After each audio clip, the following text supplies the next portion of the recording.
Hi, this is Michael Buffer, and let's get ready for Bayloric TV.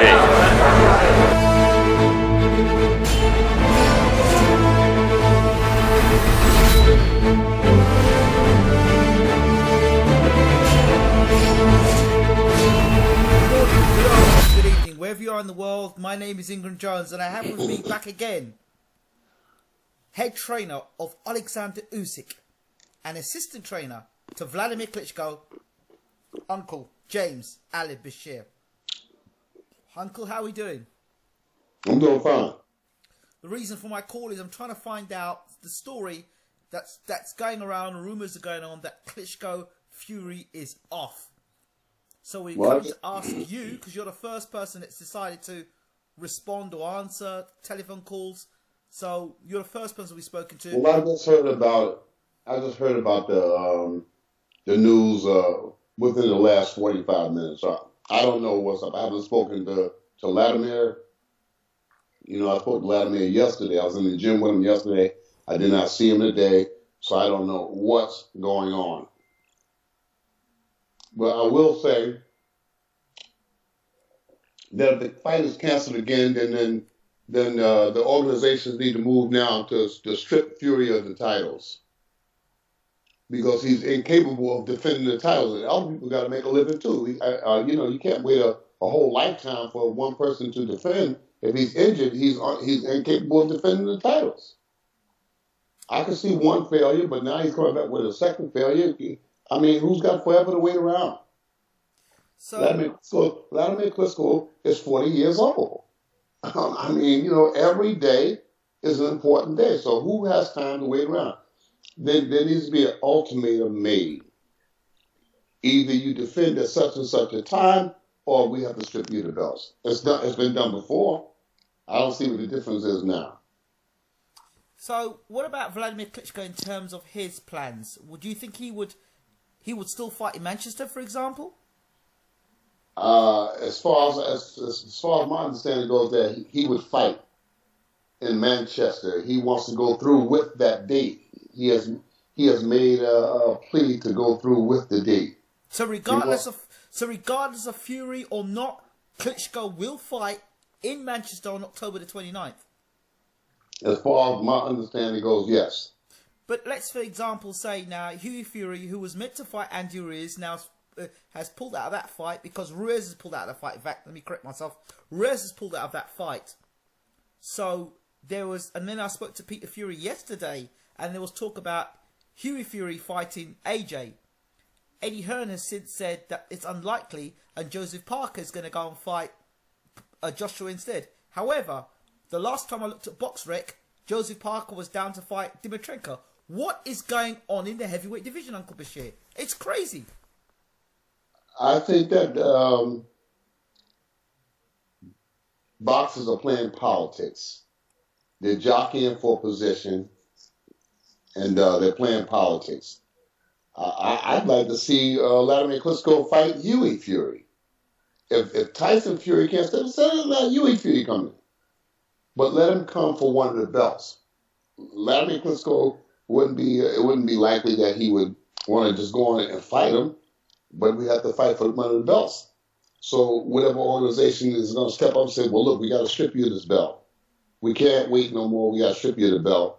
Let the belt go on the line. Let Hughie Fury fight Wladimir Klitschko for one of the belts. But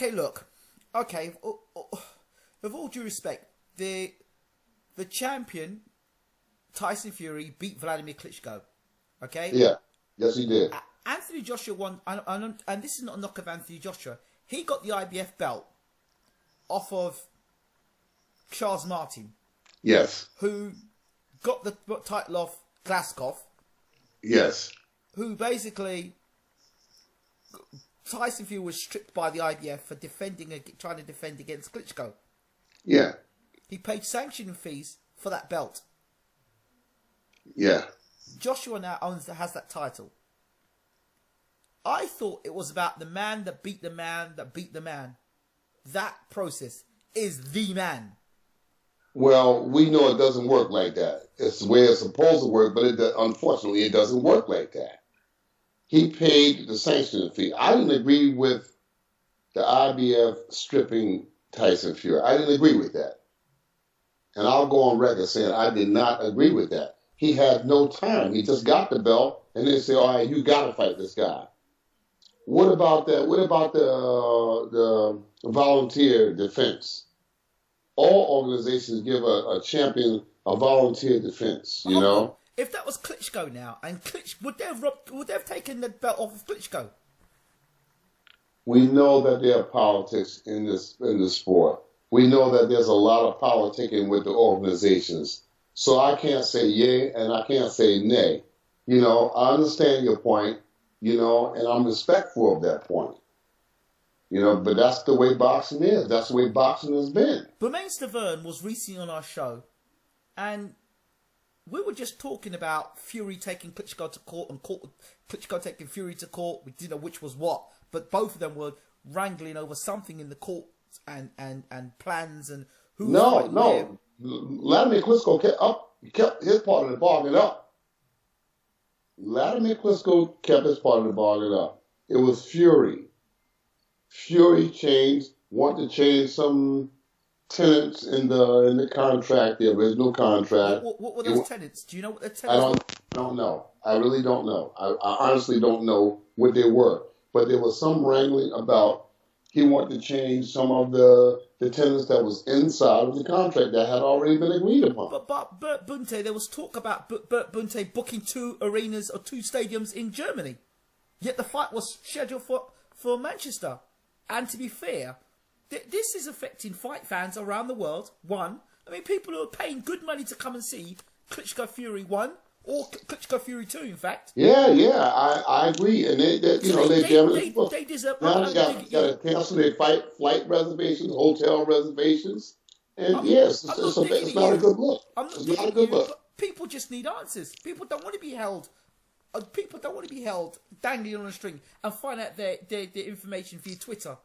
They want to know straight up what's going on. The fight's it's off.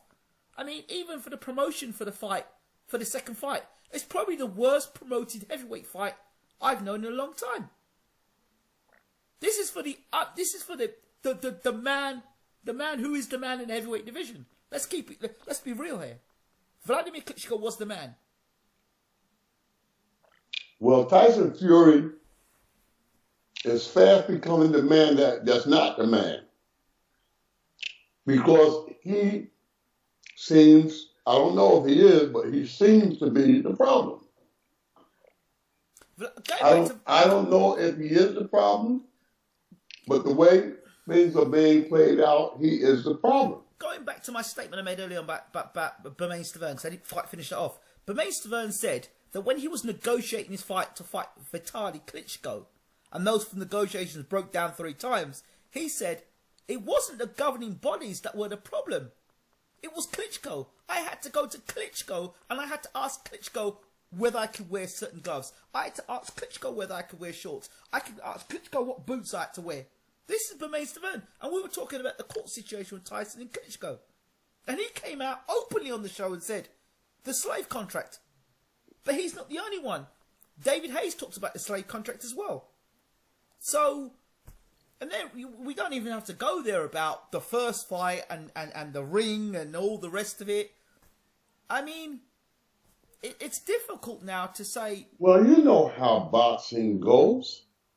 I know. We went into Poland. We just went into Poland under a slave contract. We went into Poland to box Blaszczykowski under a slave contract.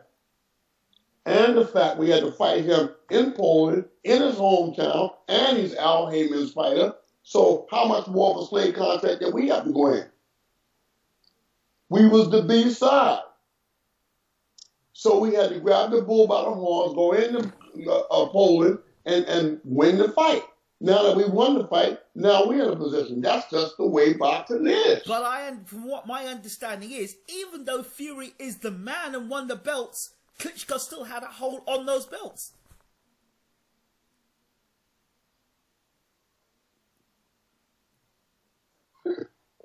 Go ahead.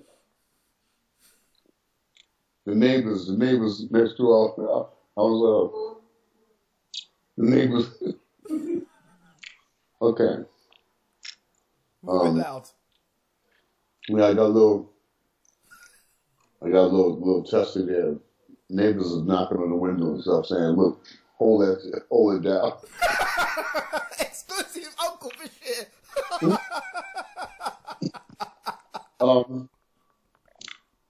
Yes. Hey, the powers that be Yeah. in boxing, there's a lot of things in boxing that I would like to take a magic wand and wave and change them. But it's boxing, man. It's boxing. It's nothing that you and me can do. So, okay, if we want to find out about credible information, we're talking to you about the situation. Who else would you talk to find out the information about this? I mean, I will talk to Tyson. I've tried to talk to Peter. Can't get through to them at the moment. So, boxing fans want answers. So what I'm trying to do is deliver the answers to the questions those boxing fans want. And they want to know, is the fight on? Is it off? So we're talking to you and you're saying... I mean, look, Vladimir, was he training hard for this fight? Yeah. So he was genuinely training for the fight, like the fight was on? Yeah. Oh, yeah. There were reports in Germany that Tyson looked out of shape. Those were reports in Germany. And there were photos of Tyson floating around on the internet. And he didn't turn up to the press conference. Does Vladimir's intel have anything? Did he come up with anything? Did he tell you anything? No, Vladimir's in deep training. I can tell you that. I was with him yesterday. He's in deep training. He's in training. He's not playing around. He's in training. He's in training, and he's looking like a locomotive. He's ready to go. I believe if the fight was 2 weeks away right now, Vladimir would be ready to fight. Because he's got his mind, his intent, his total being is bent on getting those belts back. He wants to face off with Fury, and he wants to do it in Manchester. He wants to fight. Wladimir Klitschko wants to fight. Wladimir Klitschko can fight. I told you, in 2 weeks, in 10 days, Wladimir can be ready to fight. Now, the reports that I read on Twitter, and I don't know how reliable they are, but those reports say Peter Fury contacted Klitschko's team to say they need more time because I think Tyson sustained an injury. Well, I sympathize. I'll send them a box of Kleenex tissues. But right now, the beat goes on. I mean, people's got to make a living here, I mean, for all their tears, I'll send them a box of Kleenex tissues and get off the belts. If this is the second time he's got an injury, that means that he's incapable of defending the belts, get off the belts, and let people go ahead and make a living. He can come back and get them. So if Fury were now to be stripped of the titles, because, he's been stripped to the IBF already. So if he got stripped to the rest of the titles, would it not make a mockery of the heavyweight division? How could it be? How could it be? The man that he got skip that. He got injured one time. Yeah.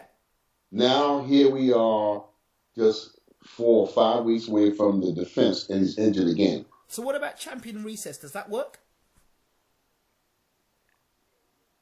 Champion recess, they do that with the WBC. All the other organizations don't do that. They do that in the WBC, champion recess. Champion recess is a guy that says he's thinking about retiring, not injuries. All right? He's thinking about retiring. The champion recess is a guy that's hanging on the fence, thinking about retiring. So we put you in recess and we go ahead and have a fight. I don't know if fighters that have been injured before. The champion's been the challenger. But this is twice. This is the second injury. This is the second injury in a major fight postponed. The first fight was postponed. Now here's an injury again, and just weeks away from the fight. Okay, let's look at things from a legal aspect, because I don't know what's what. The legal aspect. Would he have been advised legally to say, you know what, pull out on an injury? Would he have been legally advised to do that? And if so, why so? Again, this is speculation. I don't know why. I don't know. If you say pull out with an injury, it wouldn't be so bad if it was the first injury. But it's the second injury. You can't hold the belts hostage, man. You can't hold the belts hostage. There are dozens of people out there who are in line waiting for their shot at the title. You can't just sit on the belts. When did Fury last fight? When did Wladimir Fury last fight? November, Look how was it long. not? That answered the question. You gotta fight, man. You gotta fight. You gotta fight or either unask the belts. It's just the way it is. You gotta fight or either unask the belts. People gotta make a living here, man.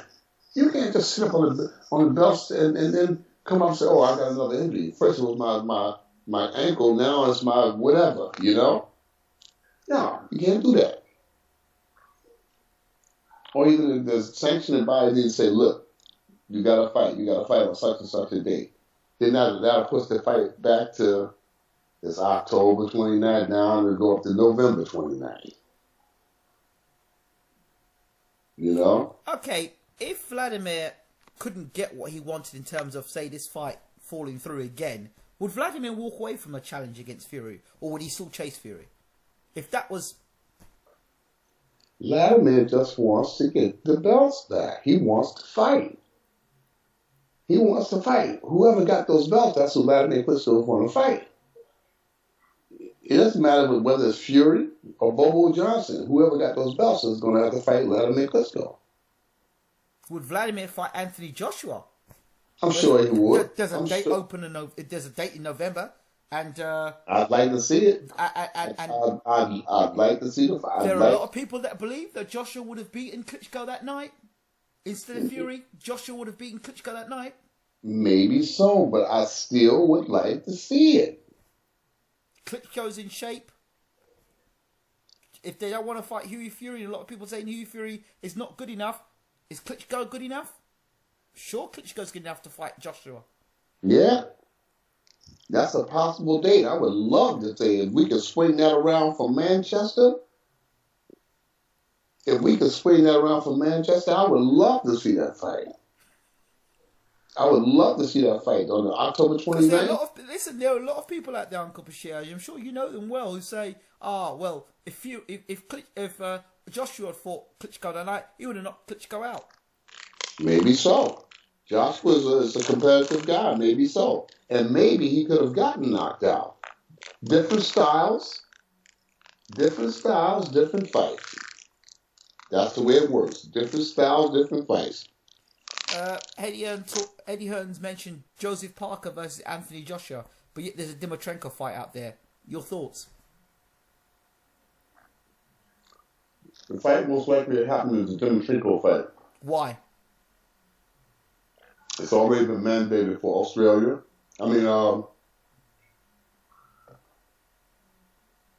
Australia, New Zealand. New Zealand. You know, so it's already been mandated to come down and fight. The fight is very near. I think that fight is going to happen. So you don't think Joseph Parker will pull out and fight Joshua in November? No. I didn't think so either, but... No, I think the Dimitrenko fight is all but done. You know, I think that fight is going to happen. So why would Eddie Hearn say that Joshua and Parker would be more likely then? I don't know. Promoters say some strange things. And Hughie Fury versus Joshua. What do you think of this fight? There are a lot of people saying that Hughie Fury is not ready for Anthony Joshua. What are your thoughts? No, it's not. Joshua beats Hughie. Why? Hughie is just not ready. I saw a couple of his last fights. He's just not ready. In my opinion, he's not ready. Okay. He may think he's ready. You know, King Fury may think he's ready, but I don't think he's ready. I think Joshua gets him. What about Cousin Tyson? That's a different animal. You know, Tyson is a different animal. He's better suited for the task than Hughie is. What's the differences? What do they bring to the table differently for you? Mentality.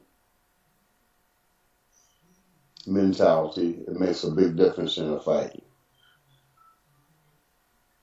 Well, I think that Tyson is a different animal from Huey has just to be come out the cage, so to speak. Tyson's already out and he's live. So I just don't think that he can beat Joshua right now. Okay, But so what I've seen, judging on what I've seen, Huey do, I don't think he's ready for Joshua. and the illness he's had that's plagued his career so far. Who? Huey Fury. What about him? He's had an illness that's been plaguing his career since he started. Well, that illness could all come down fighting Anthony Joshua. It can come like an elevator crashing to the bottom floor when he fights Joshua.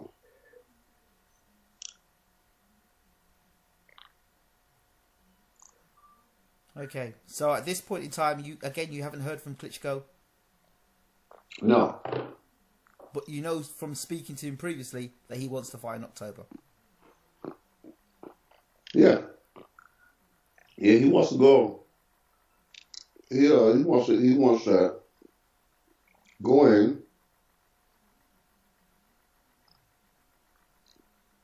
I have no mail on my phone from Vladimir. I have no mail on the phone. Would he not have told you by now if the fight was off?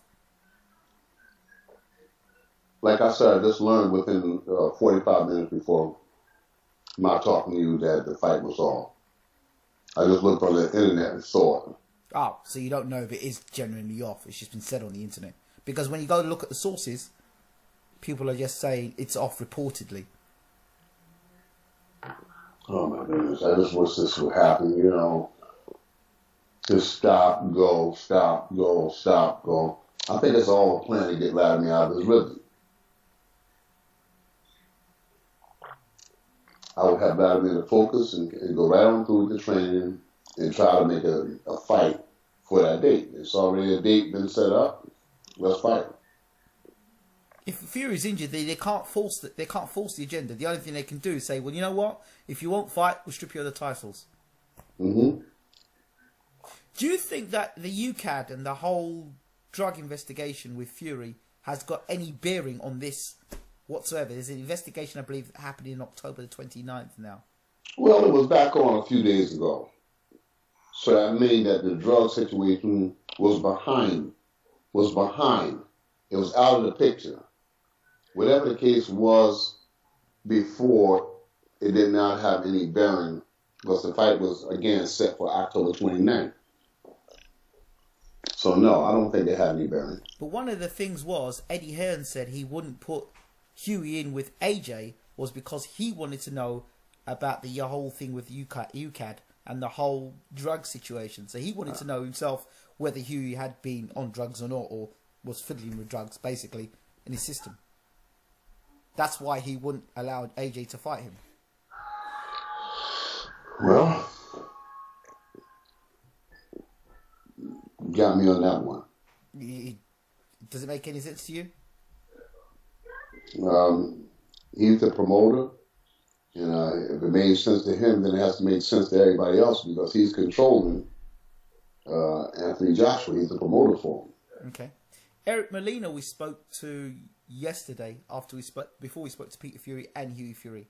And Éric Molina says he was talking about a lot of fighters in world boxing that are definitely on PEDs.